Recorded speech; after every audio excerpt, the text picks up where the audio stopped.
জন্য আসছি দুর্গাপুর থেকে। এসেছিল আসার আমার একটাই কারণ এখানে আসার আগে আমার প্রচুর মাথা যন্ত্রণা করতো।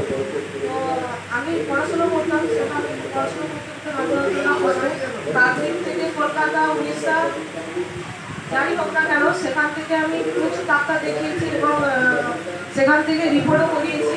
রিপোর্ট করানোর পরে সেখান থেকে আমাকে ডাক্তার বলে দিয়েছিল যে আপনার কোনো প্রবলেম নেই, আপনি ওষুধ খেলে সুস্থ হয়ে যাবেন। তো সেখান থেকে আমি উড়িষ্যা যাই, উড়িষ্যা গিয়ে রিপোর্ট করাই। রিপোর্ট করাতে ওখানে ডাক্তার বলছিল যে আপনি সুস্থ আছেন, ওষুধ খান। সেম কথা ওখানেও বলেছিল।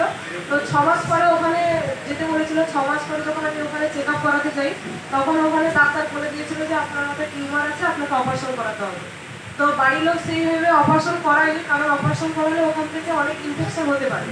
সেখান থেকে নিয়ে যায় চেন্নাই অ্যাপোলো হসপিটাল, যেখান থেকে প্রত্যেকটা ডক্টরের পিছনে 25,000 টাকা করে খরচ হতো। সেখানে আমি 5টা ডক্টর দেখাই, 5টা ডক্টরের পিছনে 25,000 টাকা করে খরচ হয়েছে। ওখানে ডাক্তার বলেছে আপনার মাথায় কোনো টিউমার নেই, আপনি একদম সুস্থ আছেন। তো ওখান থেকে ওষুধ খেতে বলে, ওষুধ খাই।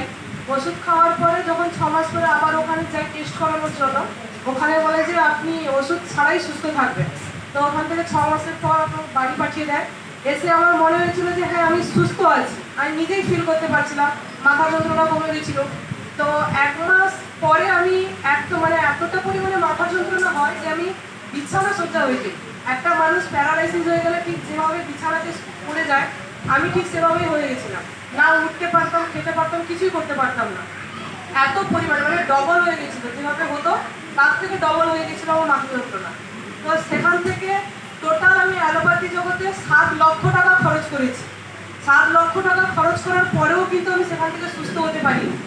এখান থেকে আমি মাত্র 10,000 টাকা এখানে মাই লাইফস্টাইলে খরচা করেছি। 95 ডেলি ডিটক্স এবং লিভেনের ব্যবহার করি। ব্যবহার করার পরে আমি এখন এতটাই সুস্থ হয়েছি, 1.5 মাসের মধ্যে এখান থেকে সুস্থ হতে পেরেছি। এতটাই সুস্থ যে আমাকে এখন যদি রোদেও যদি বসে থাকতে বলে তাও কিন্তু আমি বসে থাকতে পারবো। আমার এখন সেরকম একদমই সমস্যা নেই, এখন একদম সুস্থ আছি আমি আগের থেকে।